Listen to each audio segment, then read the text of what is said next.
From KSAT 12, Good Morning San Antonio starts right now. And taking a look outside with live cam this morning, we are in the 70s and it is not that humid, and we are expecting some rain again today.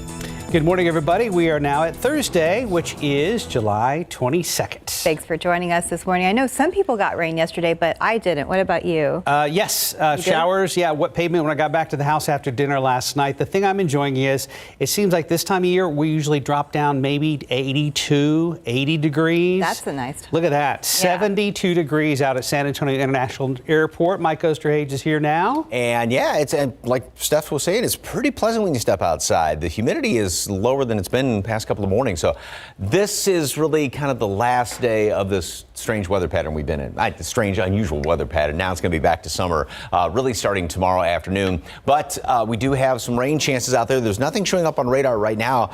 Pretty nice looking picture out there at the airport. Yeah, 72 degrees, a lot of 60s on the map. 68 Bulverde, Rio Medina, 67 is the cool spot, if you will, up there in Comfort. And these numbers, I mean, they're really low. 70 for a dew point temperature.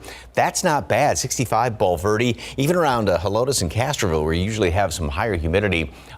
Dew points are kind of pleasant, and they'll be okay today. Mold is still very, very high, although it did come down from the previous day's reading. 85 at noon, 90 high temperature. A couple of showers will start to develop. This is probably even a little bit better chance of rain today than what we had around here yesterday. And once again, only 90 if indeed we get up to 90. Depends on that cloud cover. We stayed at 89 yesterday, but then the thermometer gets turned up. We'll go into low 90s and then mid 90s by the weekend. Yep, the return to summer. Details coming up in just a couple of minutes. Traffic Authority, Stephen Cavazos is in early this morning. Big accident in an infamous spot. Yeah, Fine Silver Curve, if you're familiar with that area, is where we're seeing a crash that happened. It's been there for several hours. Taking a closer look here at TransGuide, we have multiple crews that are out there working to clear what TransGuide is telling us is an overturned 18-wheeler. Now, it does appear that there was some sort of substance that was spilled over because of this this overturn. But take a look again here right at this area. This is where this occurred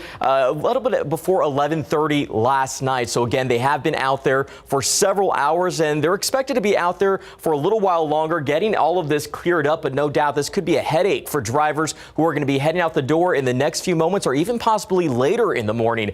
Taking a closer look at the map, I-35 southbound at South Florida Street, we're already starting to see a little bit of a buildup right in that area where the crash occurred. Again, been there since around 11:30 last night. So just use some caution driving through that area. Be sure to slow down, move over, and we're going to try to look for alternative routes, but it does appear that could be there a while. A minor slowdown here off I-35 southbound at Old Corpus Christi Highway. Traffic moving at 55 miles per hour there, but nothing else major happening at this hour. So what we're going to go ahead and do is get to our inbound times.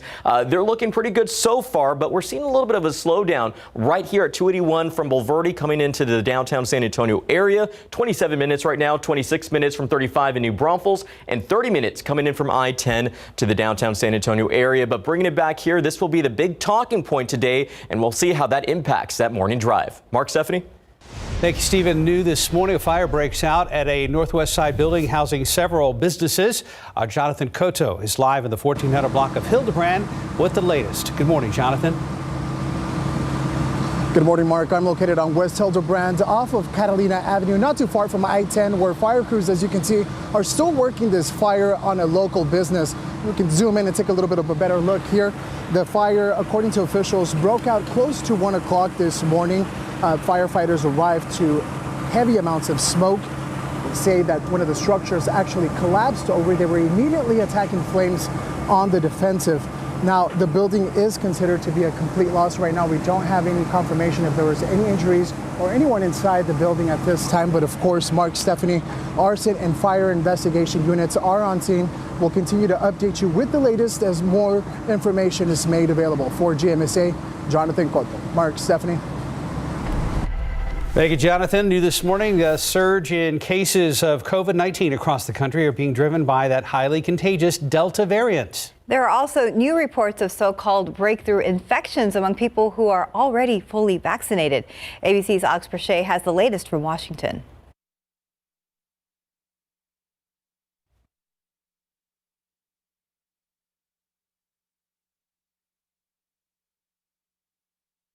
And we apologize for the technical difficulty. We'll try to get that story queued up for you here shortly. Just bear with us. This morning, nearly 80 wildfires are burning across 13 states in the western half of the country. The biggest is a so-called bootleg fire in southern Oregon. We were going to show you some video here, but we are having some video difficulties. Firefighters say it's expanding by 4 miles a day. Further south, firefighters are battling on both sides of California's Sierra Nevada after a wildfire there crossed state lines. Over in Colorado, it's last year's wildfires causing a threat. Outside Denver, at least one woman died and others are missing after heavy rainfall hit burn-scarred areas, triggering mudslides and flash flooding.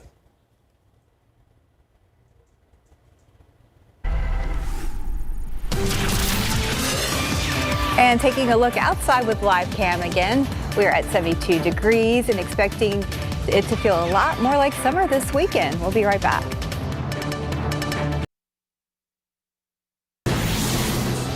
Welcome back to GMSA. Our technical challenges continue, but the good news is we have two guys who really like to talk and have lots to talk about this morning. That is good news. Let's go ahead and check back with Stephen Cavazos about the cleanup there on the Fine Silver Curve. It has been ongoing.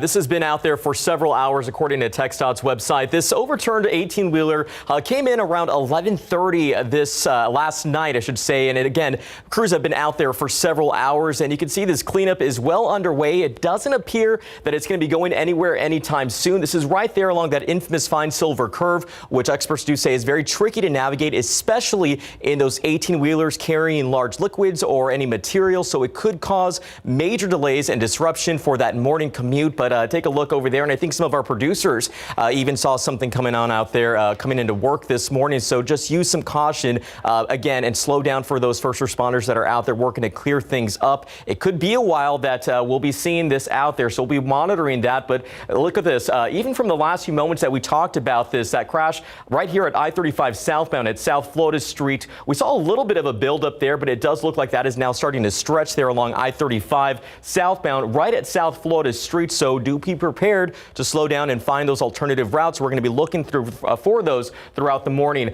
Still a minor slowdown here off I-37 southbound at Old Corpus Christi Highway. Traffic moving at 55 miles per hour there, but that looks like it could possibly pick up in the next few minutes when the morning starts getting rolling here. But as you see here, it's pretty much quiet right now. Looks like we're seeing a little bit of a congestion there along I-10 and 410 as well, but nothing major. The big thing will be that overturned 18-wheeler that we're talking about. Construction to be on the lookout for 410 Central, Northeast San Antonio. We told you about this yesterday, but just as a reminder, overhead sign replacements. There will be various main lane closures from I-35 to I-10. This started yesterday and will continue till tomorrow. That's Friday, July 23rd, from 9 in the evening until 5 in the morning. So something to keep on your radar as you get this day started, or if you're an overnight commuter, I should say. But again, this is going to be the big issue right now. It looks like it could cause some issues for our later commuters, but we're going to be watching things closely and see how we can help you guys out. But yeah, pretty bad area there to be driving, and you got to take it slow. Yeah, it's been there all night long. Yeah. If you're new to town, that's on the northwestern edge of the downtown area where 10 and 35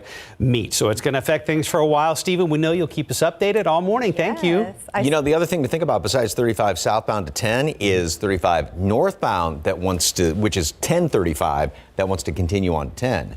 You know how you have to kind of go down and come up? That a lot of times that ramp, if you will, sometimes gets blocked off there. So. Yes, and it does look like it is right now as well. Not a good situation on Thursday morning. So this picture from yesterday, it almost looks like something from a movie.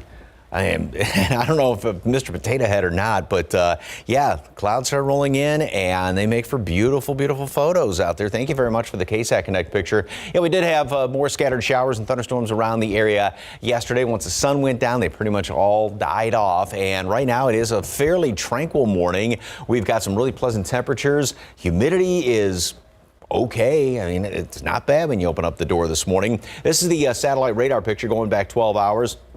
And again, not everybody saw rain. It was looking pretty good. Got a lot of decent rain there in Atascosa County. And just when you think something's coming in your direction, it just sort of fizzles on out. That'll be the situation. Although I think we'll probably see a little bit more, or more folks will see rain later on today than what we saw yesterday. And a lot of these showers will get going actually later on this morning. And just kind of a broader view, and you can see the movement of a lot of these showers. Notice how those down to the south are working their way almost up to the northeast. Here's the water vapor imagery, and centered right about, just about the Big Bend area, maybe north of that. That's the upper level low that's been hanging around here for, well, really the past, you could argue past couple of weeks. This is why we've had these rainy patterns for the past week and a half or so. That low, which was off to the east yesterday, is continuing to work its way off to the northwest. So that's going to take all this moisture, drag it across,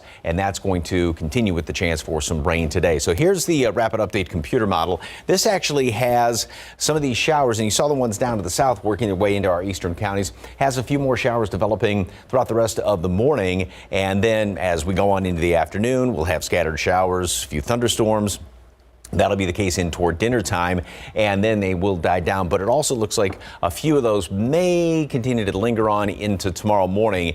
Then pretty much after tomorrow morning, faucets get shut off and they're not going to get turned back on for a while. Now, as far as the humidity, like I said, it is low this morning. It's fairly comfortable this morning, but it looks like we are going to get back into the pattern where we may see a little bit more humidity in the mornings and then dropping down in the afternoons. We haven't seen this for a while, where even this long range graphic has afternoon dew point temperatures in the 60s. So we will get into that where you have the sinking air.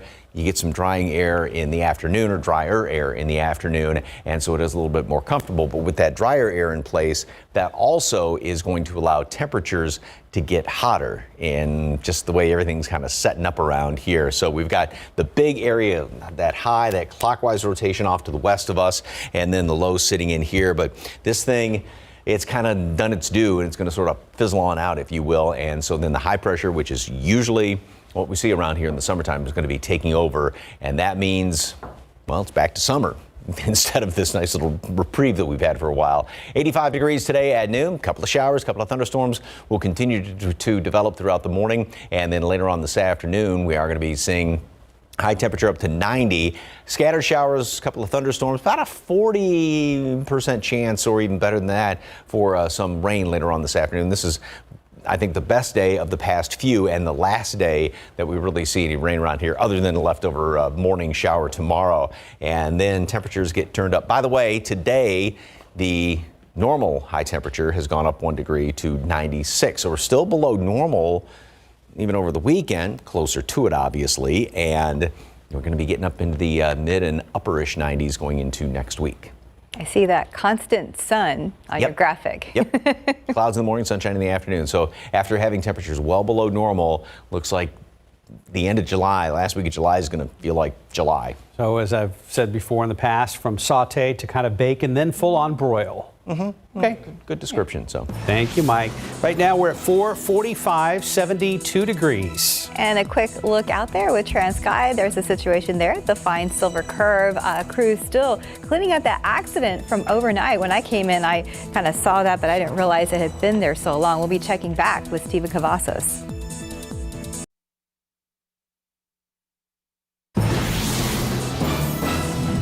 And welcome back. It's 4:48. Believe we still have video problems. We're going to go ahead and move on with the newscast. So today, the Mississippi Attorney General's office is expected to file briefs with the U.S. Supreme Court to outline the state's arguments in a case that could affect abortion cases nationwide.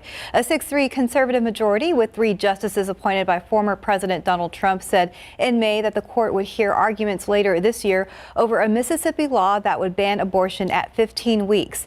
The case challenges nearly 50 years of rulings that have prohibited states from restricting abortion before a fetus can survive outside the womb. Justices are likely to hear the case this fall. In other headlines this morning, the man accused of shooting and killing a Lubbock County SWAT commander last week is out of hospital and in jail. 22-year-old Omar Soto Chavira is charged with capital murder. A warrant shows Soto Chavira fatally shot Sergeant Joshua Bartlett in the neck. Also accused him of shooting Levelland Police Sergeant Sean Wilson in the head. Wilson survived after doctors removed shrapnel from his brain.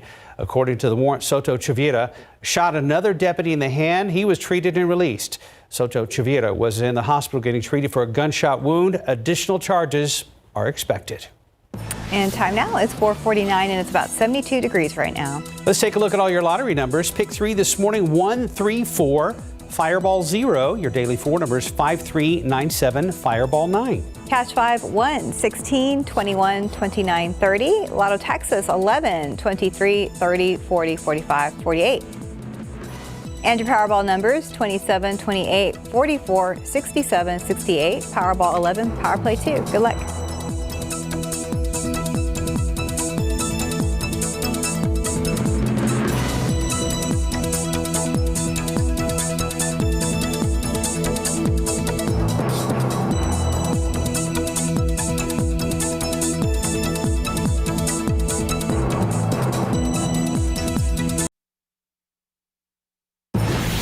Good morning and welcome back. 4:53. If you're just now joining us, one of our top local stories this morning is a fire that broke out at a Northwest Side building that houses several small businesses. Let's go back to Jonathan Cotto live in the 1400 block of Hildebrand with an update. Jonathan, what is the latest out there? That's right, Mark. Well, this is still very much an active scene. I'll move out of the way that we can take a closer look. I did have a conversation with some of the fire crews here on scene that tell us they're approaching the fire, the structure from the outside. The building is not stable to risk any of the firefighters' team's lives by going inside. Now, we do know that the fire department showed up here around 1 o'clock this morning to heavy smoke at this multi-business commercial building. And according to fire investigators, crews immediately attacked the flames that they say eventually broke through the roof. Now, as you can see, that stream of water that's targeting the front of the building is targeting specifically about a 12-inch beam that's caught on fire. They're standing by and they said they're going to continue to downpour water on this building until those flames inside are extinguished. And now, Mark, Stephanie, of course, arson and fire are here investigating the cause of this fire, but of course we won't have that information until probably later in the day. We'll continue to stand by and provide you those updates as more information is made available. For GMSA, Jonathan Cotto. Mark, Stephanie. Thank you, Jonathan. Time now 4:54 and about 72 degrees. Summer vacations underway, and the last thing you want interrupting your getaway is a call something is wrong back at your house. Ahead on GMSA this morning, some tips for getting your home prepared for your trip. And another quick look outside with TransGuide, not too far from our station there at the fine silver curve. Crews still working to clear up that overturned vehicle from, 18-wheeler from overnight.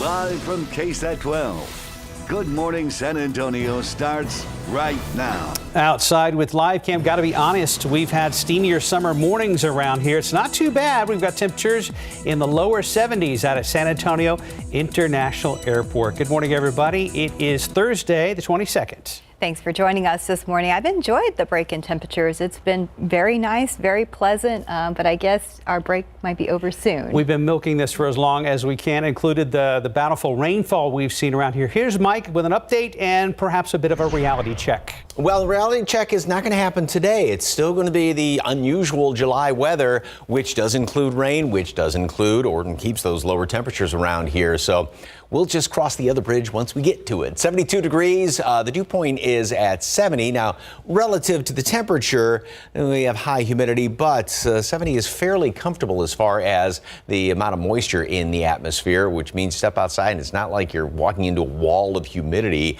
We are going to make it up into the upper 80s and close to 90 later on today. Better rain chance, probably a little bit better rain chance even than what we've had the past couple of afternoons. The aquifer, yesterday's reading did go up 1/10 of a foot, and the allergens, a lot of mold out there. that may be sticking around somewhat, given the fact we do have more rain in the forecast today. But then as we go into the next couple of days, mold should be getting on out of here as things definitely do start to dry out. Here's a look at radar right now, and there's nothing showing up in our vicinity. There may have been a little bit of a sprinkle here or there, but then check out, well, you can see off to the east there's some rain well out of our area, but see what's going on down to the south, and we've got a few of these showers just moving into our southern counties. Everything's kind of sliding off to the northeast. There's a big low which is off to the west of us, and that's that counterclockwise rotation. So that's what's taking these showers and throwing up in here. And some of these showers will actually hold together and work their way up into the vicinity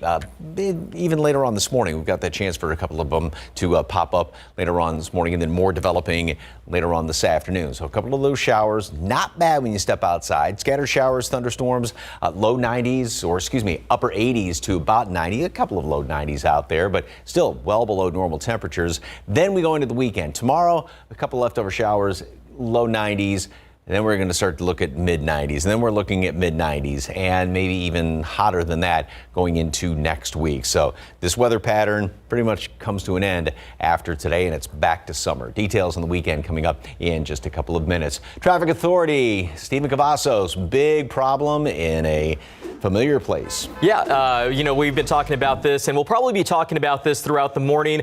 View at TransGuide shows I-10 at the Y, and if you're familiar with this spot, it is the fine silver curve, and we want to talk about what's going on there for just a moment. So TxDOT did report an 18-wheeler overturned in that area a little bit after 11:30 last night. You can see by this shot at TransGuide, we do have several crews that are out there working to clean up the mess that has occurred because of that crash.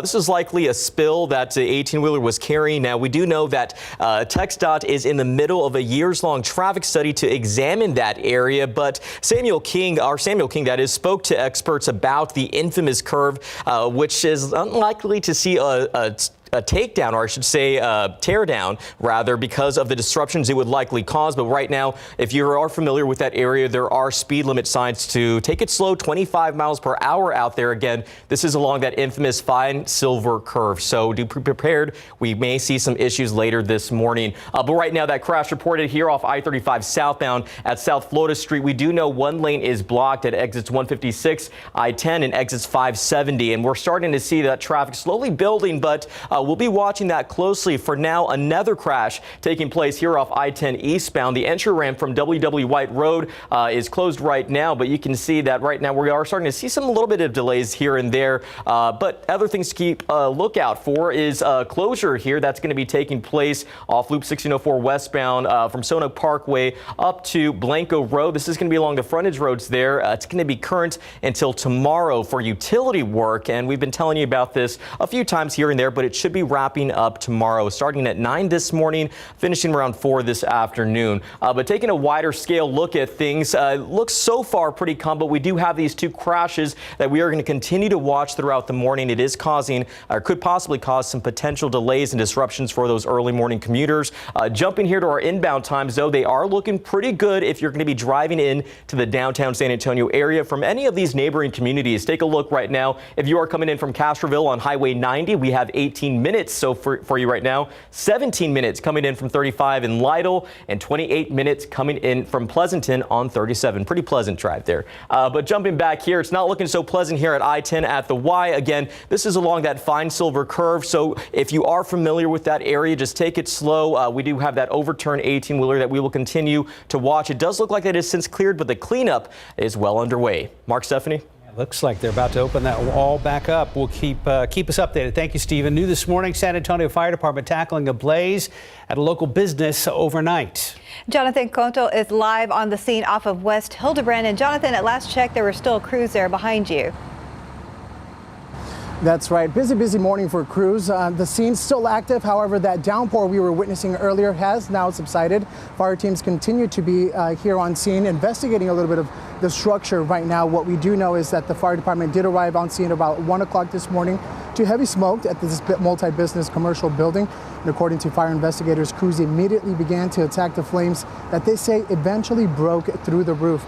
Now, as I mentioned earlier, that downpour that we were watching earlier just subsided about a minute ago. We've been here about an hour, and that downpour was continuous throughout that hour. So that just goes to show a little bit of the effort that fire teams here have been putting forth in trying to extinguish the flames at this business. Now, it's important to mention that we did receive confirmation that no injuries were reported. Of course, as for the cause of this fire, arson and fire are continuing to investigate, and we'll have that information as it's made available.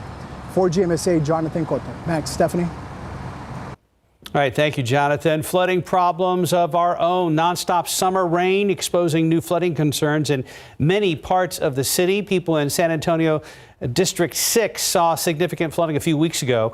Councilwoman Melissa Cabello-Habdra says she wants people to send videos and photos to her office so she can start working on a long-term plan to address those concerns and find some funding.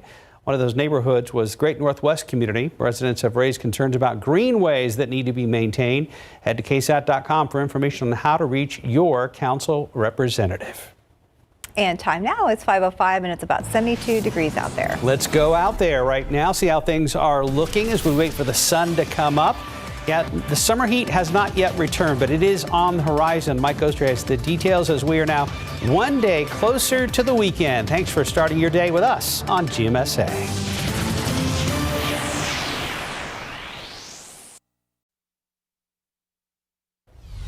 5:08, welcome back. A little over a week after nearly 60 House Democrats fled Texas trying to stop Republicans from passing a new voting bill. One of them is back at the state capitol. Today, Representative Philip Cortez of San Antonio says good faith negotiations will begin on the bill.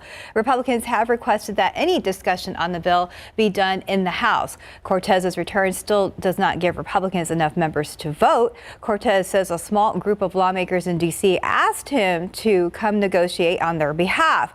Cortez claims this is just another way to try and improve language in the voting bill and that he hopes to target key topics like poll watchers, 24-hour and drive-through voting, as well as mail-in ballots. The other Democrats say they plan to stay in D.C. at least until the current special session expires. Time check now, 5:09, still about 72 degrees. And still ahead, we're going to tell you which popular live audio app is no longer invite only. And next, how Google is making it easier to avoid crowds on your commute. A quick look out at TransGuide. Looks like that scene is clearing that Steve's been talking about all morning. We had an overturned vehicle overnight, but now it's just about clear. Some cars already passing through. Why hide your skin if Dupixent has your moderate to severe eczema or atopic dermatitis under control? Hide our skin, not us. Because Dupixent targets a root cause of eczema, it helps heal your skin from within, keeping you one step ahead of it. And for kids ages 6 and up, that means clearer skin and noticeably less itch. Hide my skin, not me. By helping to control eczema with Dupixent, you can change how their skin looks and feels. And that's the kind of change you notice. Hide my skin, not me. Don't use if you're allergic to Dupixent. Serious allergic reactions can occur, including anaphylaxis, which is severe. Tell your doctor about new or worsening eye problems, such as eye pain or vision changes, or a parasitic infection. If you take asthma medicines, don't change or stop them without talking to your doctor. When you help heal your skin from within, you can show more with less eczema. Talk to your child's eczema specialist about Dupixent, a breakthrough eczema treatment. 5:13, welcome back to GMSA. A report says all of Apple's next generation iPhones released next year will be 5G capable. ABC's Andrew Dimbert has details in today's Tech Bites.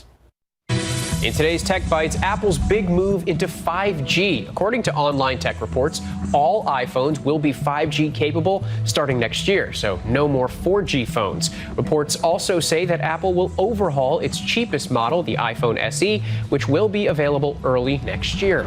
Clubhouse is no longer invite only. Now anyone can join the live audio app that launched at the start of the pandemic. Clubhouse founders say the 10 million people on their waitlist will be added over time. The app has been getting a lot more competition from similar products like Twitter Spaces. And finally, Google Maps is aiming to help train commuters. It's adding a feature in 10,000 cities across 100 countries that shows users how crowded a transit line is, and users in New York and Sydney, Australia can see which cars on a specific train are the most crowded. Those are your Tech Bites. Have a great day. We're kind of playing catch up now and due to some video issues earlier in our newscast. Now to incredible images coming in from extreme flooding in Colorado, areas previously burned by huge wildfires. Authorities in Oregon and California are taking new action today, hoping to prevent more wildfires from spreading during this historic drought. ABC's Andrew Dimbert has the latest. This morning, extreme weather conditions now coming in the form of deadly mudslides and raging wildfires. At least 78 fires are burning across 13 states. The biggest is the Bootleg wildfire in southern Oregon, expanding by up to 4 miles a day. Campfires are now banned at Oregon state parks after officials said nearly all fires burning in the state were sparked from human activity. Farther south, this new video shows what crews are battling on both sides of California's Sierra Nevada after a wildfire there crossed state lines. And this wildfire has burned at least 8 buildings near Redding. California's largest power company has revealed its equipment may have sparked that fire, and now, in response, PG&E says it plans to spend $15 billion to bury 10,000 miles of power lines to reduce the risk of fires. The company's equipment has been blamed for several deadly fires in California, the CEO getting emotional when making the pledge. We say we are going to work until we make it safe and we make it right. We are here for the long haul. I have a team of dedicated men and women who wake up every day to serve. Meanwhile, it's last year's wildfires causing this threat in Colorado. At least 1 woman has died and 3 others are missing after torrential rain hit burn-scarred areas near Boulder, triggering mudslides and flash flooding. Homes that were there are no longer there. That's about the simplest way to put it. They're completely gone. Andrew Dimbert, ABC News, New York. We have some really good news on the traffic front. Yeah, the scene's finally clear there at the fine silver curve. Let's go ahead and check in with Stephen Cavazos. Hey, it took him a while, right? I mean, TxDOT reported that this overturned 18-wheeler came in around 11:30 last night and was carrying some sort of material that did lead to some long cleanup hours for our overnight crews out there. But check this out. Road flare is the only remnants of where that crash occurred. As we were telling you a little bit earlier, this did happen around the fine silver curve right behind me. And if you are familiar with that area, it is notorious for several crashes. Very dangerous for 18-wheelers, especially when you're not taking it slow. Now, our Samuel King did do a story with TxDOT about a study that's been in the works for many years. And while there may be no plans to immediately tear down that particular curve, do take it slow. There is some signage, 25 miles per hour. And if you drive an 18-wheeler with any material, be extra cautious out there. It took them several hours to get this crash cleared. Right here along I-35 southbound at South Florida Street, a lane was blocked at 156, I-10 and exit 570. Still seeing some residual buildup there, but it doesn't appear from that shot at TransGuide that we're seeing any more issues, just that road flare, but do take it slow out there in the area, guys. Right now, it is a quiet morning. Thankfully, there's not any issues to report at this hour. We did have another crash happening over here near WW White that looks at it has since cleared, that is, but just be cautious out on the roadways this morning. We're going to bring it back here to I-10 at the Y. Again, this is a pretty notorious curve, and Mark and Mike were telling me a little bit more about it. I didn't realize there were so many crashes there. I just moved to San Antonio about almost 2 years ago. Never seen anything like that this early in the morning, that is. Like what, averages maybe every 3 months or so? Probably. It seems like, and of course, when we have really bad weather, whether it be heavy rain or icing, it's even more problematic. So, yeah, welcome to San Antonio. You got the full traffic experience this morning from this end. Yeah. Hey, at least it's from this end, right? And like you're talking about, it's like 25 miles per hour. There's a bunch of signs. Everything's flashing, and by the time they realize, it's too late. Right. Yeah.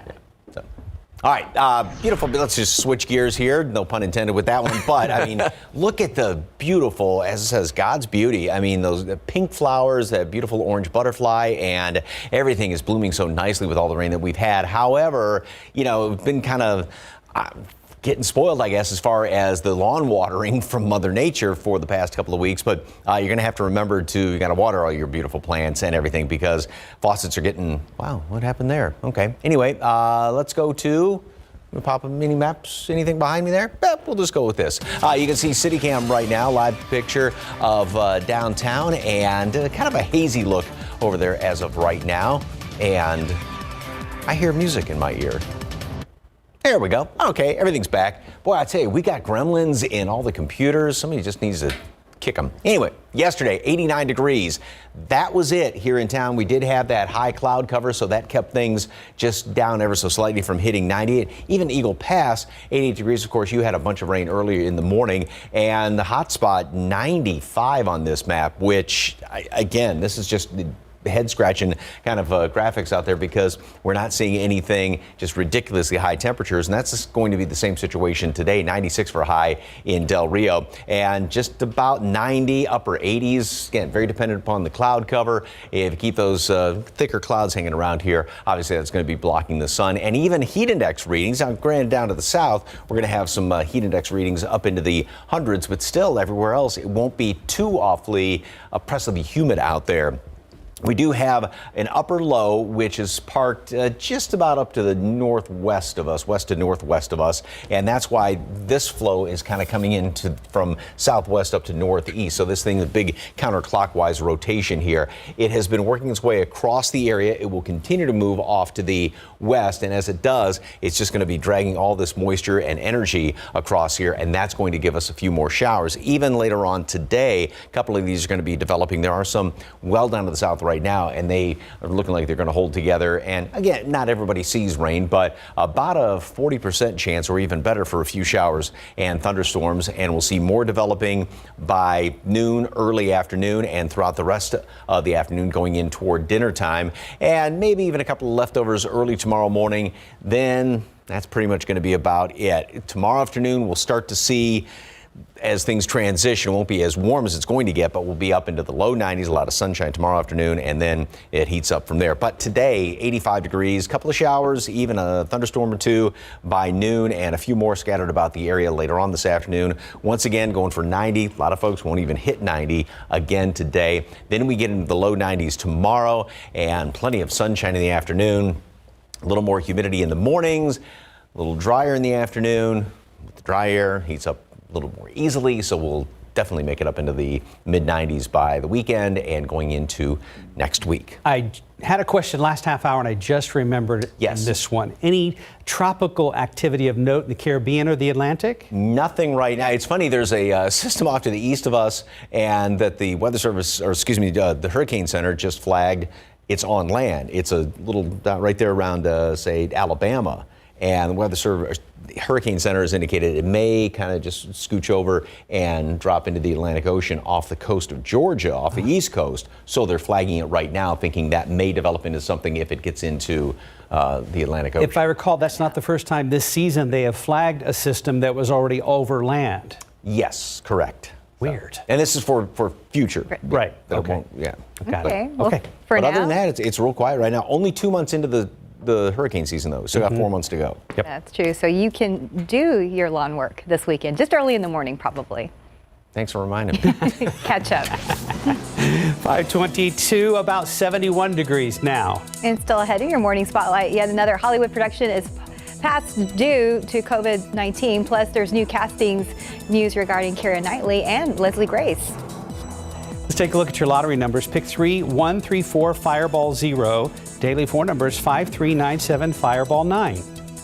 Cash 5, 1, 16, 21, 29, 30. Lotto Texas 11, 23, 30, 40, 45, 48. And your Powerball numbers 27, 28, 44, 67, 68, Powerball 11, Power Play 2. Good luck.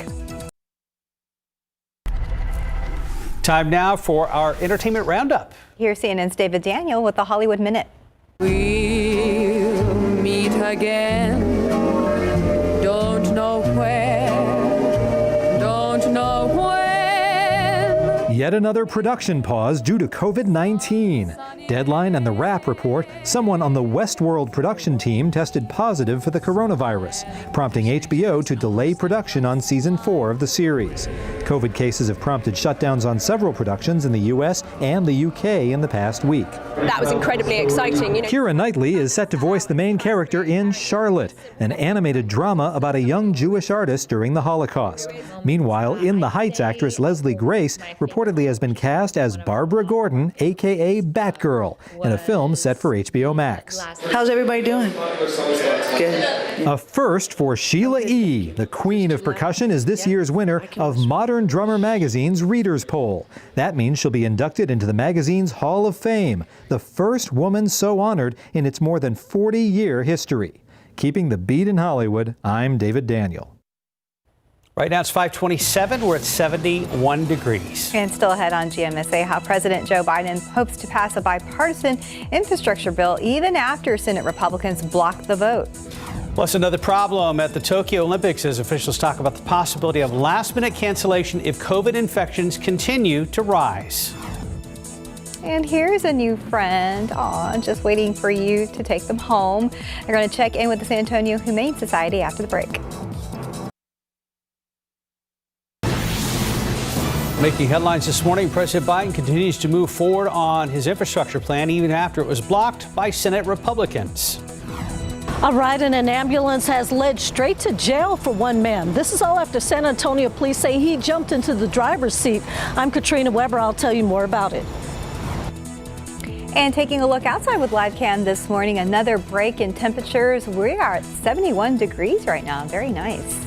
Good morning to you. It is Thursday. It is the 22nd of July. Thanks for joining us today. I'm excited that we have another chance for rain in July, keeping it down to the 80s once again. That's right. And again, we're kind of savoring these rainfall chances while they last. Mike's here with more. Yeah, because it's pretty much going to be coming to an end after today. We'll have more scattered showers, a couple of thunderstorms throughout the day. And yeah, these temperatures are just fantastic. As we were talking about, we're still, 3 degrees below normal right now, 72. The dew point is at 70, which means you're not going to be walking into a steam bath when you step outside this morning. Not much of a breeze to talk about at all. Nothing is showing up on radar. Well, a couple of showers well off to the east, but then we do have a few of these little sprinkles down here to the south, a couple of more developing just over the river in Mexico, and this will all continue to work its way up basically to the northeast. There's a big low off there, kind of off your screen right now, and that counterclockwise flow is pulling these up, and then that whole thing is going to work its way across the area. So that's going to take all this and move it across, and basically it's going to help to enhance rain chances again today. As a matter of fact, I think this is probably even a better chance today than what we had yesterday and the day before that. Of course, not everybody's going to be seeing rain, but if you do, could have a couple of decent downpours. Mold is still very, very high in yesterday's count, and over the next few days may have a little bit more today, but mold should be coming down because, boy, the faucets are going to be getting turned off after today. 85 at noon, 90. Once again, 6 degrees now, below normal. Normal high is 96,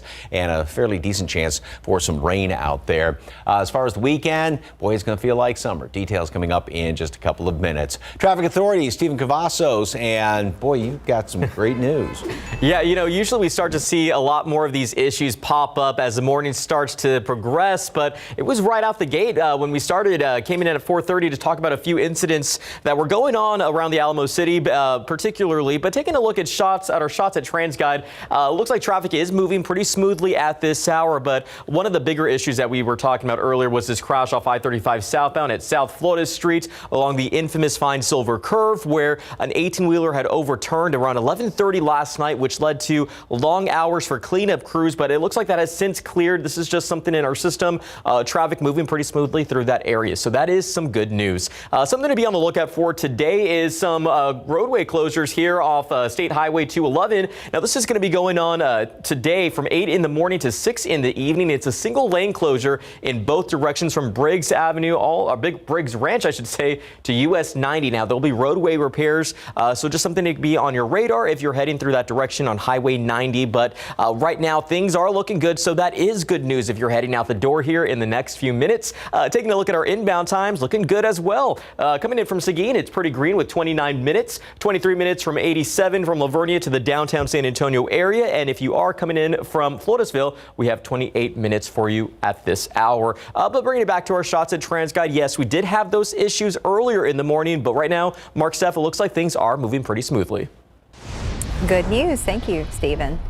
New this morning, one wild ride in an ambulance has a man facing criminal charges. San Antonio police say that man, a hospital patient, was in the driver's seat.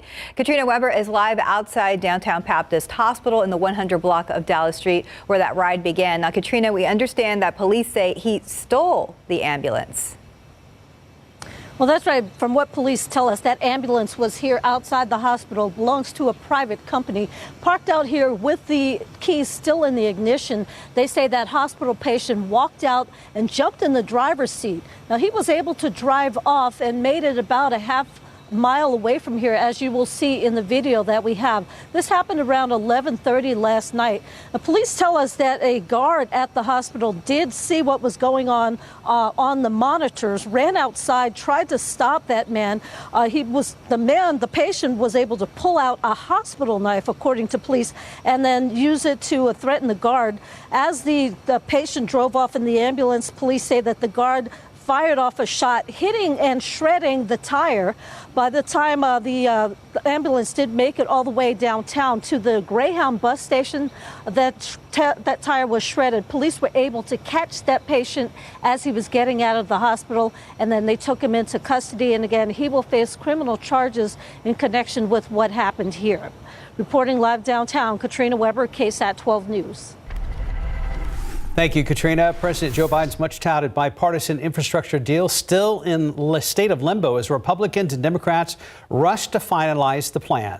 And as CNN's Britt Conway reports, he's hopeful lawmakers will come to an agreement next week. Do you think we'll get an infrastructure deal, sir? Yes, we will. Optimism, even as lawmakers continue battling it out over infrastructure. In theory, it would be $1.2 trillion in total spending, with nearly $600 billion to repair physical infrastructure, like roads and bridges, and bolster broadband networks. Wednesday, the Senate took up a test vote on the bill to start debate on it, but Senate Republicans voted against it, in part because it's not done. We should bring the legislation forward when it's ready, and it's incredibly important legislation. And that's something the bipartisan group of lawmakers working on this can agree on. We've got to get this package done. They really must move forward. Those lawmakers released a statement Wednesday saying they'd made significant progress and are close to a final agreement. This package is one part of a two-track strategy to advance the White House's sweeping economic agenda, which includes a separate $3.5 trillion framework with the remainder of Biden's family and jobs agenda. The price tag is playing into fears of inflation, as pent-up demand has caused an uptick in prices. But according to a new report by Moody's Analytics, worries that the plan will ignite undesirably high inflation and an overheating economy are overdone. The fiscal support it provides is only sufficient to push the economy back to full employment from the recession caused by the COVID-19 pandemic. I'm Britt Conway reporting. Democrats in the House of Representatives are calling for federal funding of charter schools to be cut. That proposed cut appears as a small provision tucked into a massive federal budget proposal. It would reduce funding for charter schools by $40 million and could potentially limit many charter schools from receiving federal funding altogether. The National Alliance for Public Charter Schools says it would impact millions of students. All three of the most recent presidents, both Republican and Democrat, supported charter schools. But some Democrats argue the charters siphon funding away from other public school students. A religious liberty case is headed to the Supreme Court. It involves a high school coach in Washington who wanted to pray on the 50-yard line after football games. Coach Joe Kennedy of the Bremerton School District was banned from doing so. He says the school district violated his rights. The district says it did not discipline Kennedy for his silent private prayers. Administrators took issue with it after he prayed on the 50-yard line when players were on the field and the crowd was still in the stands. This case has actually been before the Supreme Court once already. The High Court sent it back to the lower courts in 2019, stating that more facts needed to be developed. 538, about 71 degrees. How does a cruise around the world sound? We're going to tell you more about this ultimate vacation and how much it costs. And next, another stunning development at the Tokyo 2020 Olympic Games, just hours from the official kickoff. And taking a look outside with live cam. One more day for it not to feel like July. We'll take it. We had that break in temperatures and we'll enjoy it. We'll be right back. 541 from Tokyo, developing news concerning the Olympic Games. The head of the opening ceremonies have been fired because of some controversial comments he made. We've also learned about more COVID cases confirmed within the Olympic bubble. ABC's Kenneth Moten has the latest. It was another stunning development at Tokyo 2020, just hours from the official kickoff of these Olympic Games. A day before the opening ceremony, Tokyo 2020 officials announced today that the creative director of the ceremony, Kentaro Kobayashi, has been dismissed for making fun of the Holocaust in a comedy act. This comes after the composer for the opening ceremony music quit and apologized earlier this week for bullying people with mental health issues. These Olympics have had just a string of bad headlines. The head of the organizing committee raised the possibility of an 11th hour cancellation if COVID infections continue to rise. And more than 90 people tied to these games have tested positive for COVID-19. That number was 70 yesterday. Dozens of them athletes, including from Team USA, who are either in quarantine here in Tokyo or were forced to stay home. With the unpopularity of these games among the Japanese people, the president of Tokyo 2020 today acknowledged the difficult times. She said tomorrow's opening ceremony will not be a festival, but a solemn occasion that will deliver a message of togetherness. Kenneth Moten, ABC News, Tokyo. Now 542, 71 degrees. San Antonio Humane Society has a new furry friend, a little one, waiting for you. Mike is standing by to introduce you to him next. We have got this little girl who's kind of on the nervous side, and Kim's here from the San Antonio Humane Society, and this little baby. This is Cafe. Cafe is a 2-month-old Pit Bull Terrier mix. So she's going to get probably full size, will be about 40 to 50 pounds. She's got some decent little paws. She does. Right Look now, at those paws. Look. But yeah, I mean, she's just a great little dog right now. Earlier we had her out and she was playing. So definitely a lot of puppy in her. Was playing with my shoes, everything. Which raises a very good point, because they're going to play with anything they can find, shoes, no matter what. So you want lots of toys, lots of things for them to stay occupied with. And lots of good chew toys, because that's a good stress reliever for them to gnaw on something. Yes, like lots of good lots of good chew toys, lots of good things just to keep them active and going. So she's available for adoption at the Humane Society, San Antonio Humane Society, and it's about $135. How old is she? She is 2 months old. Oh, okay. Yeah, 2 months old. So you got a lot of growing to do, a lot of fun to do, active in the yard. So just looking for a big yard, because like I said, she's going to grow. And, you know, again, perfect for the kids to play on the backyard. And if you're looking for somebody to go for nice walks with, or jogs or something like that, when she gets bigger, she's probably going to Yes. For that. Exactly. Well, if you'd like to adopt this little baby out there at the San Antonio Humane Society, just head on over to 4804 Fredericksburg Road, or give them a call at 226-7461. Thank you, dear. Yes, thank you. How cute, just 2 months old. In your morning consumer headlines, Chipotle is cheering on Team USA by wrapping its burritos in gold foil. It will be available at participating locations starting tomorrow. The restaurant chain also offering free delivery through August 1st. Chipotle says it wants to feed Olympic fans while they watch the games. So they have an ingredient shortage, but they've got the gold foil going. All right, good job, Chipotle. Tesla says it will open its charging network to other electric vehicles later this year. In a tweet, CEO Elon Musk also saying his company will eventually make the superchargers available to vehicles in all countries. A bipartisan deal in the U.S. Senate includes $7.5 billion in electric vehicle infrastructure, including charging stations. Coca-Cola is raising its outlook for the year as restaurants and other venues reopen, boosting sales that plummeted in 2020. When the pandemic forced the closure of dining and entertainment venues, but the beverage giant's second quarter revenues surpassed 2019 levels, prompting the company to hike its full year outlook. Let's get the latest outlook at 548 on traffic. Last I checked, things were moving at the Y, Stephen. Yeah, we wanted to bring up this shot at the Y because if you've been with us throughout the morning, you did see there was just a mess out there a little bit earlier. But take a look here at Fine Silver Curve. Looks like things are now moving again. Just as a reminder, take it slow out there. We did have an overturned 18-wheeler that did cause crews to be out there for several hours for a cleanup. Happened around 11:30 last night, but it looks like things are moving nice and smooth right now. Just again, take take it slow there at that curve. Bringing it here to some issues that we are spotting right now. The main thing right now looks like it could be a stall right here of Loop 410 eastbound at Austin Highway. Still early enough to where we're not seeing that much of an impact when it comes to that drive or any traffic delays, but something to be on your radar, move over and slow down. Something else to be on the lookout for is a closure that's going to be happening right here near the airport off Loop 410 westbound at US 281. They'll be doing some repairs out there from 9 in the morning today up until 4 in the afternoon. But thankfully, it's a good time to get out on the roadways, grab that cup of coffee because things are moving nice and good right now. Taking it back here to I-10 at the Y, which was a problem earlier. Looks like that has since resolved and people are on their merry way. Just take it slow. Thank you, Stephen. You're welcome. There are a lot of cars there.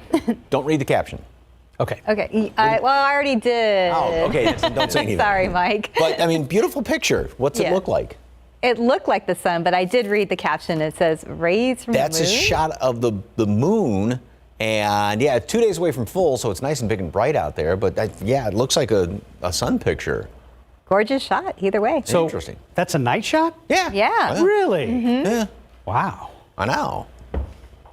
Anyway, thank you very much for that KSAT Connect picture. We'll have to figure out how it was done. Right now, well, the moon has obviously set and sun's going to be coming up shortly. Should have a okay sunrise. We've got a few clouds out there as of right now. And nothing is showing up on radar right now. This is just some clutter around the radar site. There were a few showers well off to the east, and then we've got these down to the south. And even though there's not a lot of them out there, this energy is all going to continue to work its way up to the north, and that will help to touch off a couple of more showers even later on this morning, and then we'll see a few more later on today. Here's that rapid update computer model, which is doing a pretty good job handling the situation today. It looks like today is the better chance, even compared to yesterday and every other day so far this week, better chance for some rain, and then that's going to be it. So we'll have a couple of showers, thunderstorms popping up by late this morning and early afternoon. A few of those. Again, not everybody is going to be seeing any rain. If you do, decent downpour, it's going to come down pretty hard and heavy fairly quickly. We do have a fair amount of moisture in the atmosphere to get kind of wrung out by some of these showers. We'll have a few leftovers early tomorrow morning, and then that's going to be about it. Morning clouds, and that'll be the case then over the next few days. Morning clouds, afternoon sunshine, and forget about any rain. So here's the situation right now. There's the low that's been sitting on top of us. Pretty much, arguably for the past couple of weeks, it has kept the high pressure sort of split up and not really putting a tight lid on things, best way to describe it. That low will continue to work its way off to the west throughout the day and bring rain chances and then take the rain chances out of here. The high moves on in and it's going to pretty much take over.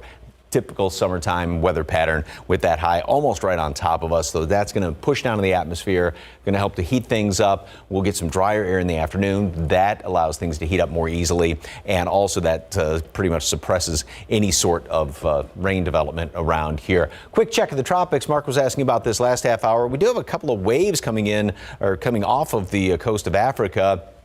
Nothing showing up and nothing in the western half of the Atlantic or the Caribbean or the Gulf. The only thing that the Hurricane Center is watching right now is this disturbance here, which it thinks is going to perhaps develop once it moves offshore of right off the coast of Georgia and South Carolina. But other than that, nothing going on as far as the tropics as of right now. 2 months into the season, still got another 4 months to go.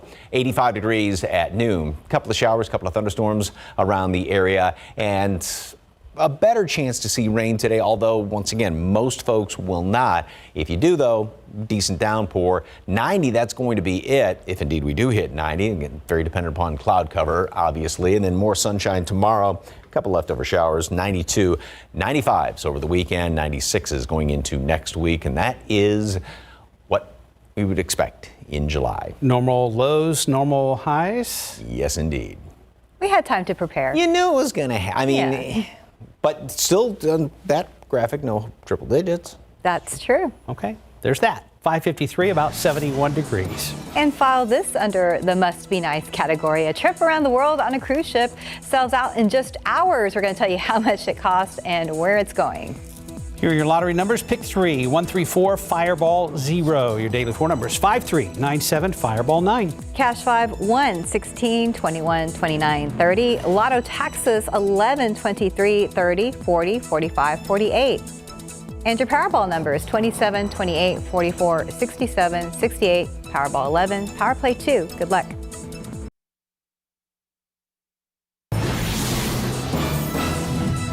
How'd you like to take a 5-month-long cruise around the world? Tickets for the Regent 2024 World Cruise went on sale last week.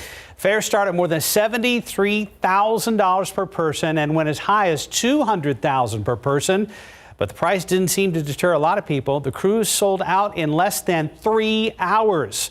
Regent 7 Seas Mariner set sail from Miami on January 6, 2024.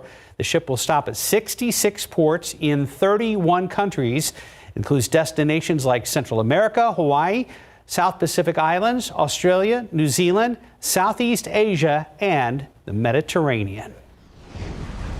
Did you miss out on one of Katie's Science Lab experiments? This one involves homemade ice cream in Ziploc bags. It's a project you and the kids can enjoy as the summer break starts to wind down. Katie's experiments are online right now at KSAT.com.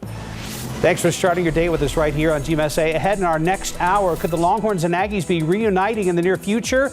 We'll have details. Plus a massive wildfire burning out of control in Nevada. We will have the latest on this blaze.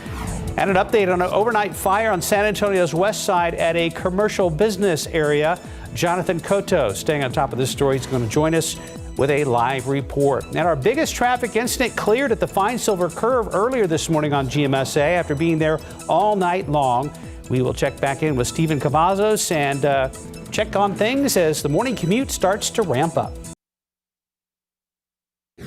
Fire crews continuing their efforts at extinguishing the flames igniting overnight at your local business. Details coming up.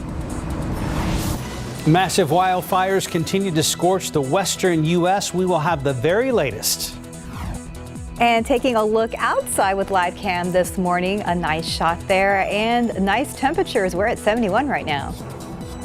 Live from KSAT 12. Good morning, San Antonio starts right now. Oh my goodness, that's going to be a pretty sunrise. Good morning, everybody. It is Thursday, the 22nd of July. Happy Thursday. Happy Friday, Junior. It's almost Friday. That's exciting. Friday Eve? Yes, Friday Eve as well. At least the temperatures will be nice today.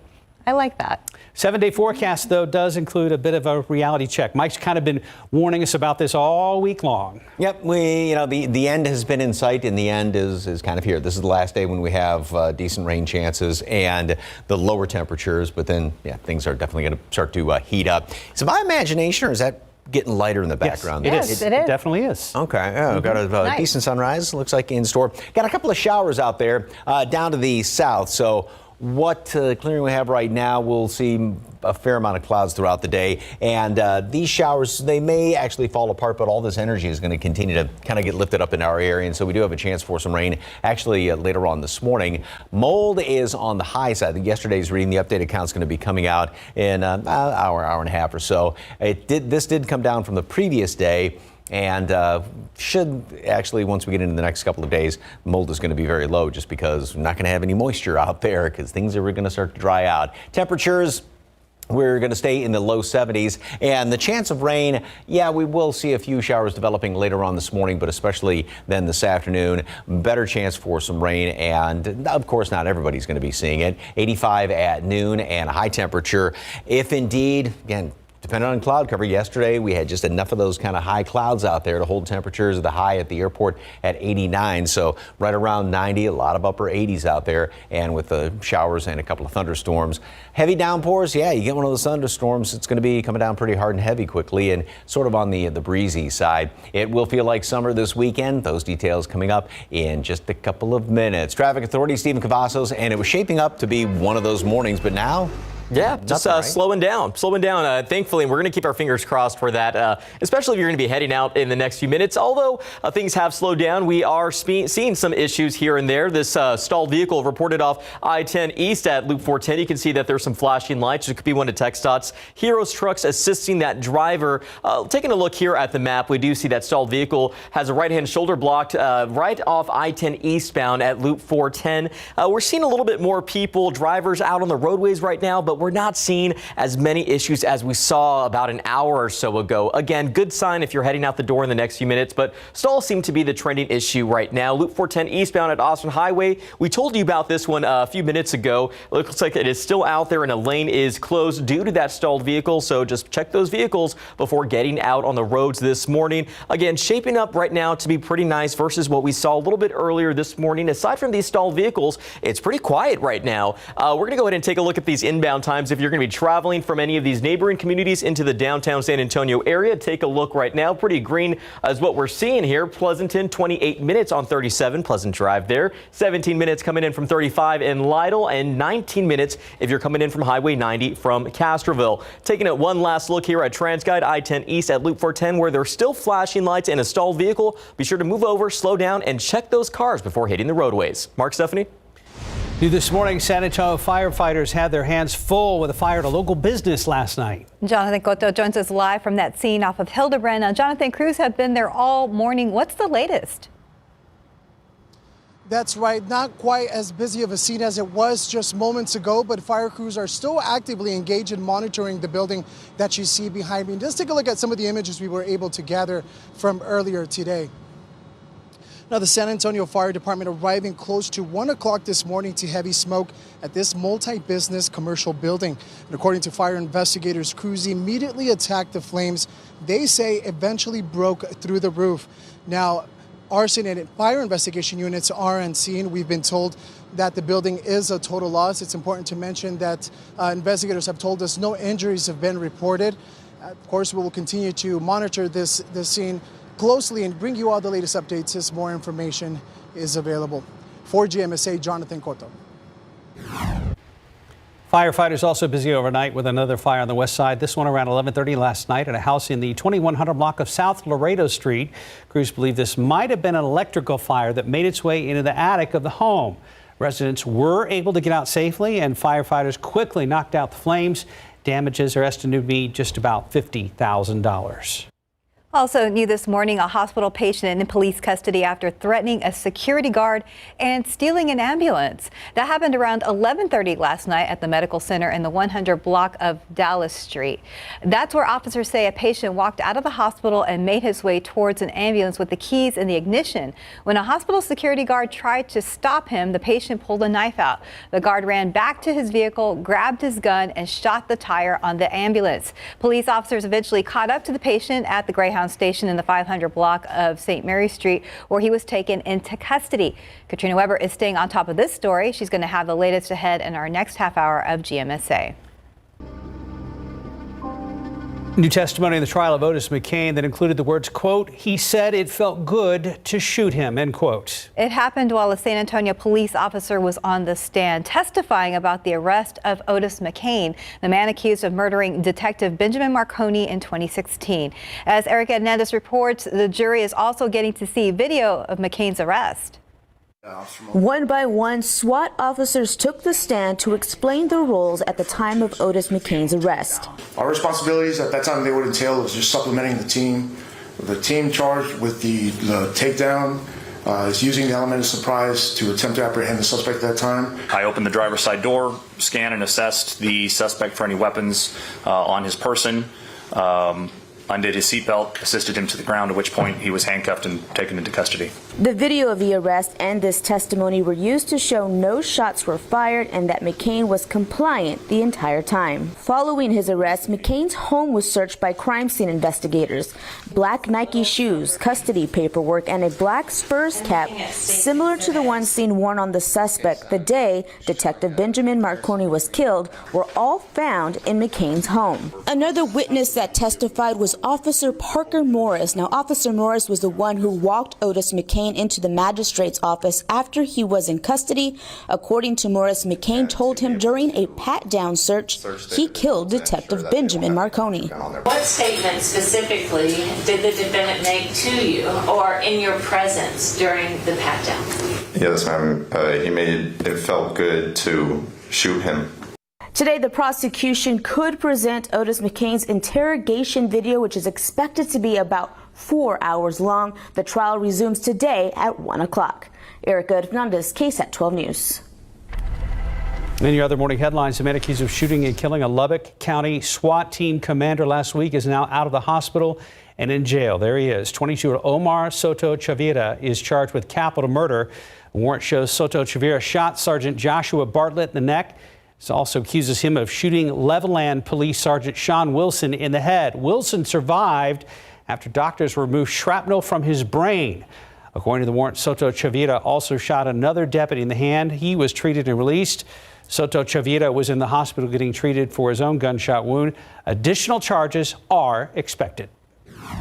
Today, the Mississippi Attorney General's office is expected to file briefs with the U.S. Supreme Court to outline the state's arguments in a case that could affect abortion cases nationwide.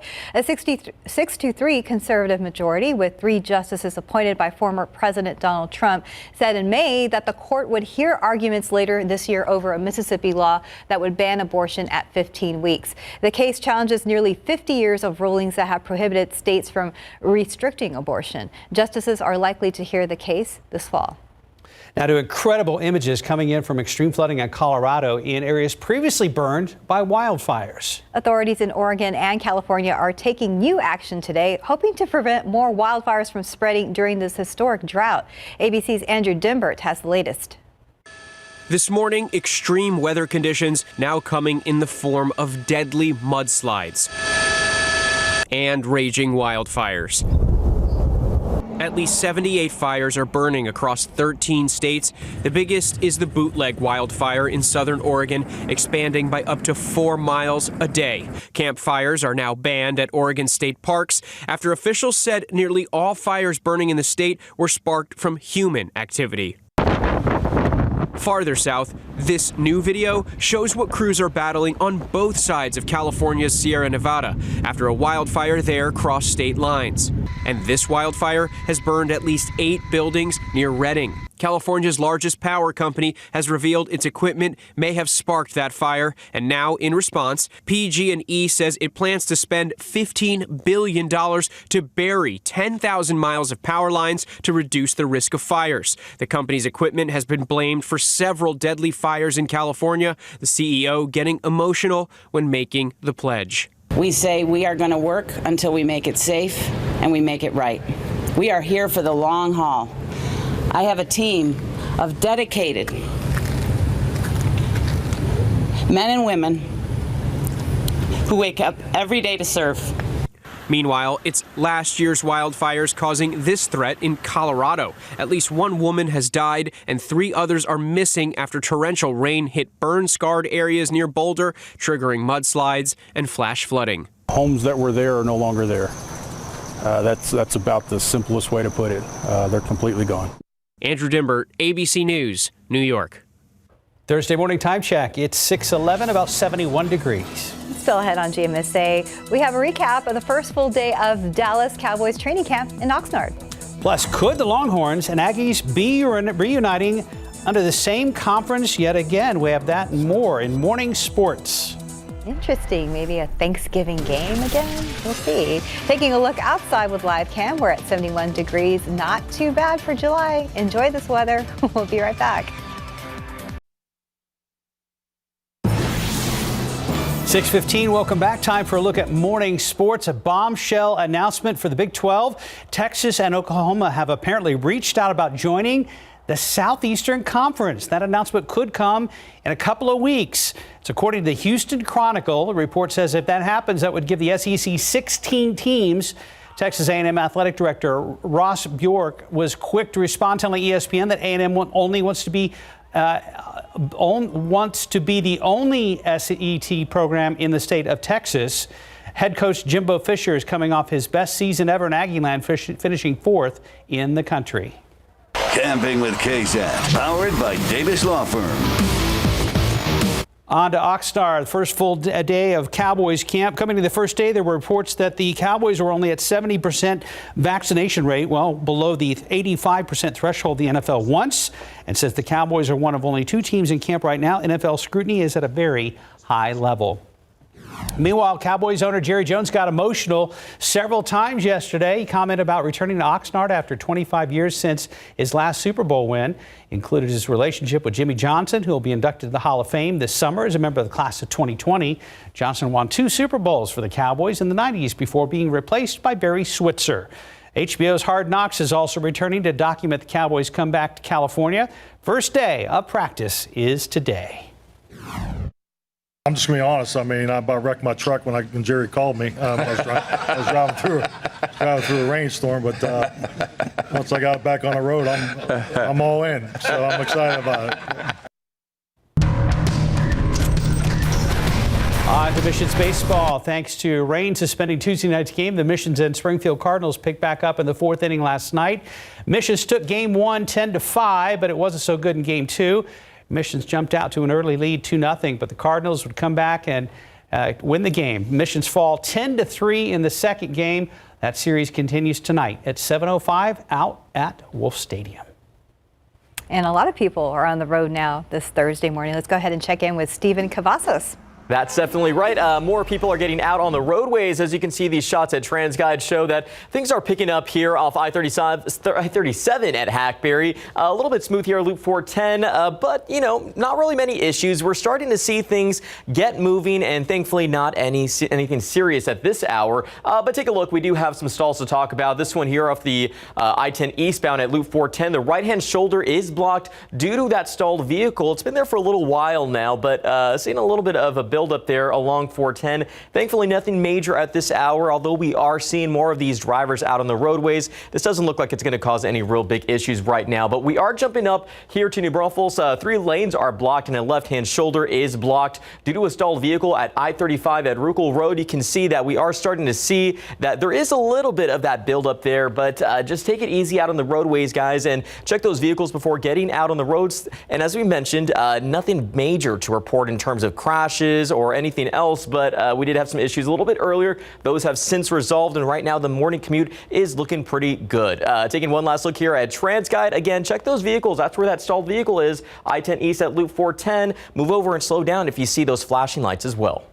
Good reminder. Thank you, Stephen. Thank you, Stephen. Good morning, Mike. Good morning, everybody. Yeah, step outside's pretty nice when you head on out there. Temperatures are still about, 3-4 degrees below normal. We got some 60s out in portions of the hill country.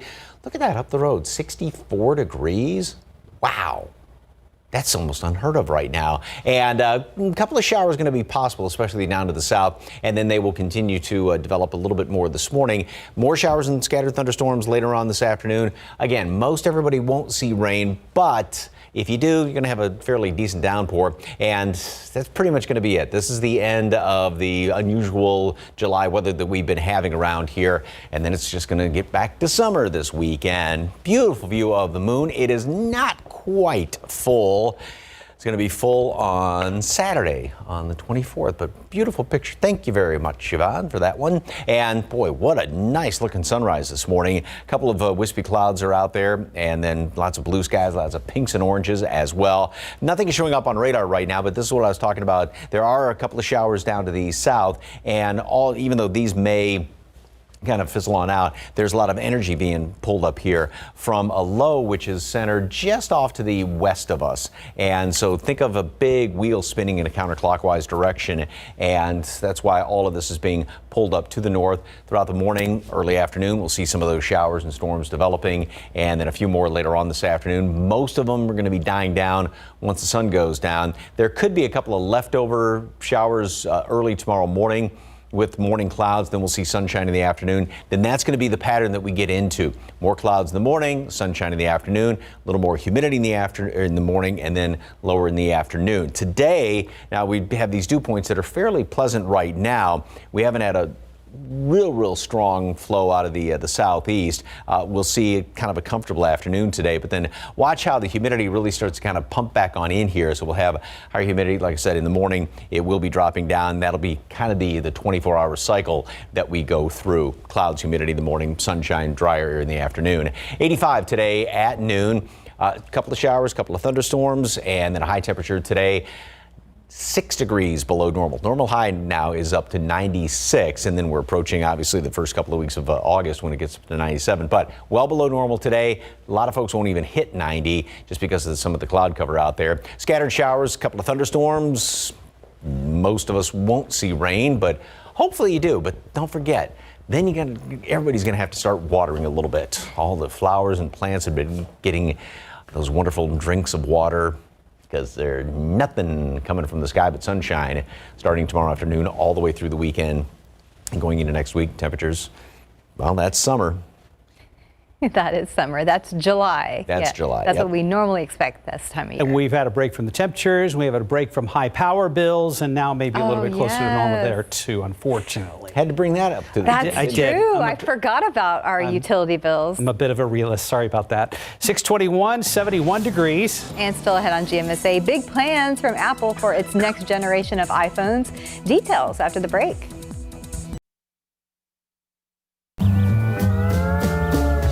Oh, son of a poppy seed. Ah, there's no place like Panera. Enjoy the cool, refreshing strawberry poppy seed salad. Panera. Order on the app today. Don't settle for products that give you a sort of white smile. Try new Crest Whitening Emulsions for 100% whiter teeth. Its highly active peroxide droplets swipe on in seconds. Better, faster, 100% whiter teeth. CrestWhiteSmile.com. What would make you feel comfortable with the price? Well, no one made me feel more comfortable than my kindergarten teacher, Miss Jane. Try saying, "Show me the Carfax value." You'll get the most accurate price based on the vehicle's accident history. Shop at the all-new Carfax.com. Pain hits fast, so get relief fast. Only Tylenol Rapid Release Gels have laser-drilled holes. They release medicine fast for fast pain relief. Tylenol Rapid Release Gels.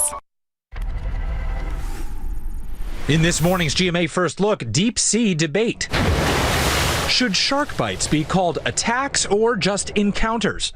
As caught-on-camera incidents rise and beachgoers witness scenes like these of survivors getting rushed to the hospital, wildlife experts in Hawaii and Australia are rebranding interactions with the ocean's apex predator, calling them bites, negative encounters, or incidents instead of attacks, warning sensational language can be harmful to a species that's dwindling. Anytime we're painting any wildlife as interested in harming humans, we're reducing people's desire to see them conserved and protected, and increasing the likelihood that people see them as villains or antagonists. But some survivors are fighting back. It's all coming up at 7 a.m. We have the lessons shark bite victims say they've learned and their warnings. With your GMA First Look, I'm Will Reeve, ABC News, Seabright, New Jersey. Topping today's tech news, Apple's big move into 5G. According to online reports, all iPhones will be 5G capable starting next year. No more 4G phones. Reports also say Apple will overhaul its cheapest model, the iPhone SE, which will be available early next year. I already need a new phone. Yeah? Yeah, when my battery wears off very quickly, I know it's time. I'm like, no! I finally took the leap this year, and it was a welcome leap. Well, good. I get it. Yeah. You don't want to drop that one. No. No. Time now, 6:26 and about 71 degrees. Still ahead on GMSA, the latest on an overnight fire on the city's west side. That building completely destroyed.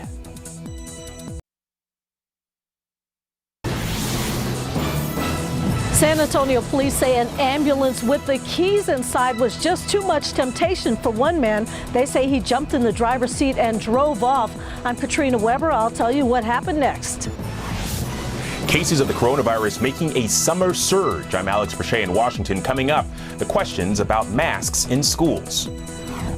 About an hour ago, I made a not so bold prediction. We would see a pretty sunrise this morning, and guess what? There it is. Good morning, everybody. It is Thursday, the 22nd of July. Thanks for joining us. Yes, you were right. It's beautiful out there. It's a really nice start to the day. Even better, the temperatures are just plus this morning. Enjoy those. Yes. Today, right? Yes, because the unusual July weather we've been having, which I don't think anybody's been complaining about. Nobody. This is pretty much the last day of it. So we've got lower humidity in the morning, and we'll see a decent chance for some rain later on today. Beautiful view, though. Yeah, it's a gorgeous sunrise. Nice call, Mr. Austin.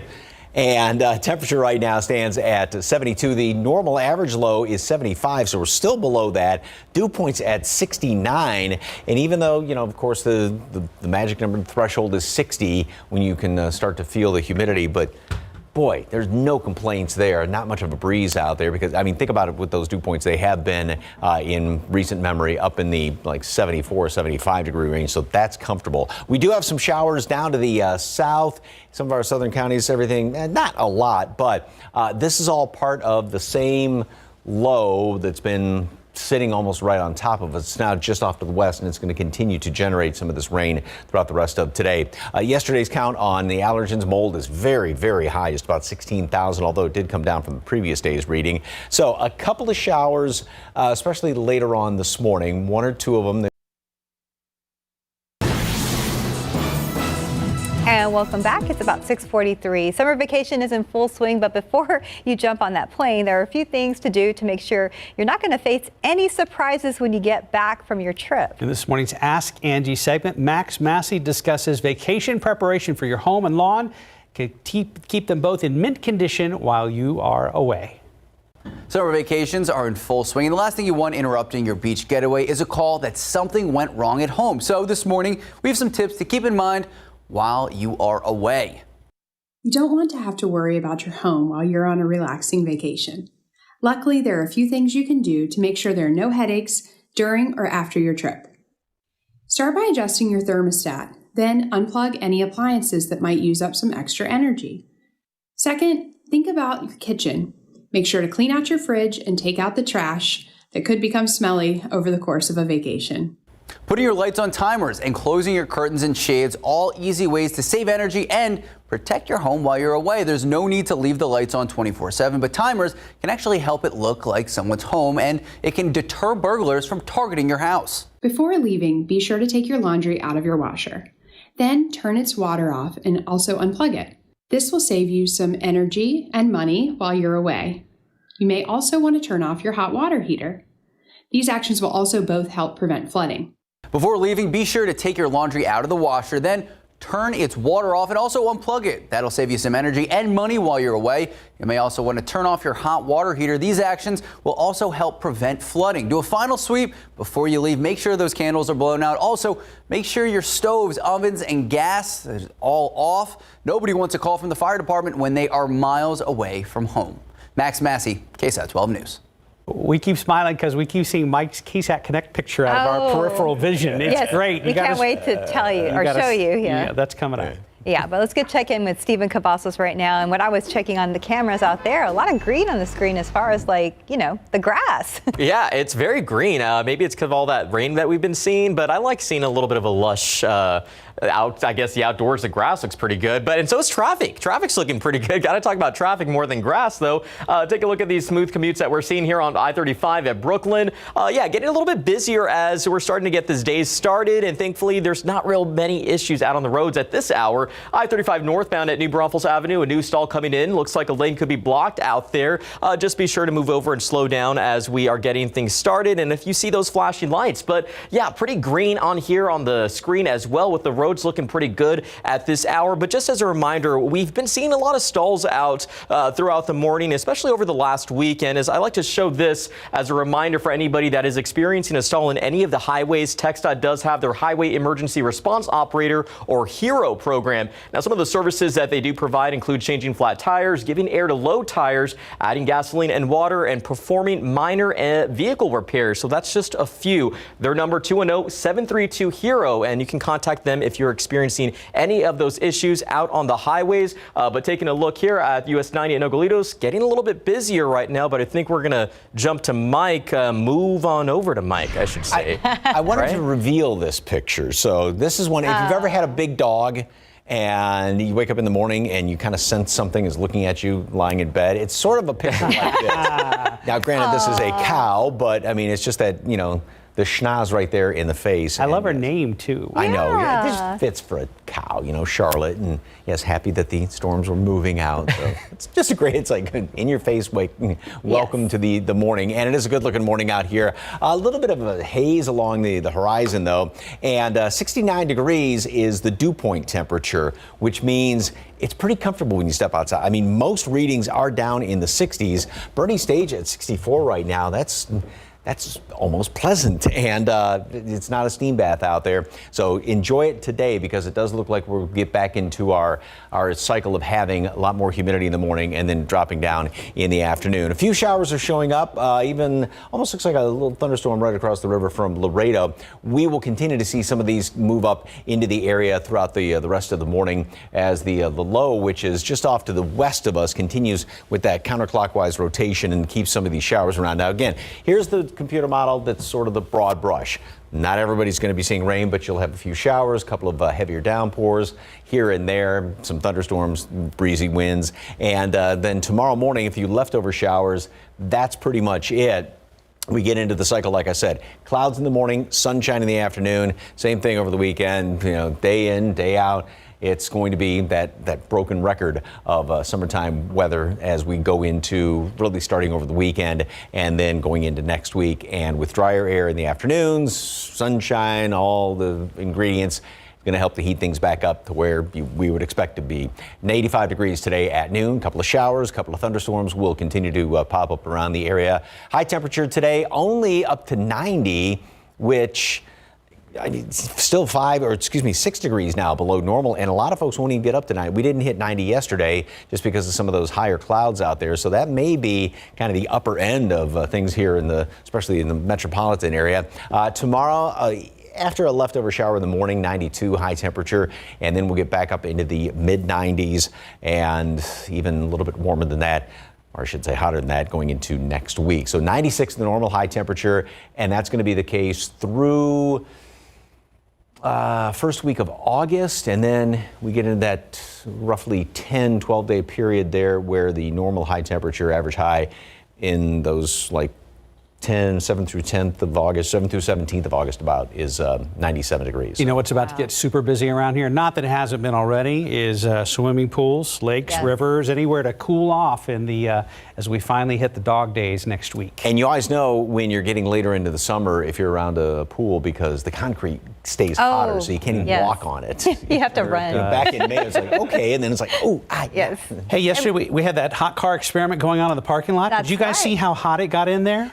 What did it get up to? It reached up to 151 degrees, I believe, by later in the day. And we didn't even have that. And again, the high temperature yesterday was 89 degrees officially out at the airport, and didn't have the intense, beaming down sunshine. And that's what it started as. When we started doing the reports, it was 80s, 90s, and wow. And the other thing to think about, too, we never get these temperatures, that's in the shade. So you're in the direct sun, add 10, 15 degrees to that at least, and then, you get the greenhouse effect inside a car like that. You bet. All right, 6:50, about 71 degrees. And it's a dark piece of history that still shakes people nearly 40 years later. We're talking about the story of Texas ranchers who kidnapped their victims and forced them into slavery. Tomorrow on GMSA, we're going to share the story with you. Before we wrap things up this morning on GMSA, one more look outside with live cam. What was a somewhat colorful sunrise earlier has definitely turned a bit on the hazy side. We'll be back. Coming up here on GMA, we have to talk about the new surge in COVID cases. COVID cases tripling in the past month, and concern growing particularly among the unvaccinated and children. Then in Tokyo, with less than 24 hours until the Olympics opening ceremony, we'll tell you about the latest American athlete who tested positive, speaking out overnight. You'll see that and so much more coming up right here on GMA. The San Antonio Fire Department tackling on a blaze at a local business, igniting overnight. Good morning, I'm Jonathan Cotto. The San Antonio Fire Department arriving close to 1 o'clock this morning to heavy smoke at this multi-business commercial building.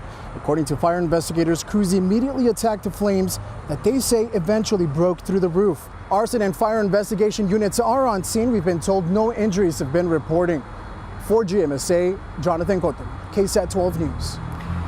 Thank you, Jonathan. Well, we are keeping a watchful eye on the roads as we're getting this Thursday started. Things look like they're picking up here at 35 at Brooklyn. A few more vehicles out on the roadway now that the sun's coming up just a little bit, but taking you to a crash that's been reported here off Loop 1604 eastbound at Stone Oak Parkway. Not causing any issues right now, but use some caution out in that area. We're going to jump to a few stalls here off I-35 northbound at New Braunfels Avenue. Still reported out over there, and jump into another right here off State Highway 151 eastbound at Callahan Road, where one right-hand shoulder is blocked due to that stalled vehicle. So check those cars this morning before hitting the roadways. The inbound times are looking pretty good right now. And as a reminder, TxDOT does have their contact number 210-732-HERO. Mike. Thank you, sir. And you talked about sunshine. There is a nice sunrise on tap right now, so grab your sunglasses and keep your umbrella handy. We do have some of these showers developing down to the south, all working their way pretty much up to the north, and we'll see a few more later on this morning and then going into the rest of the afternoon. 72 right now, high temperature,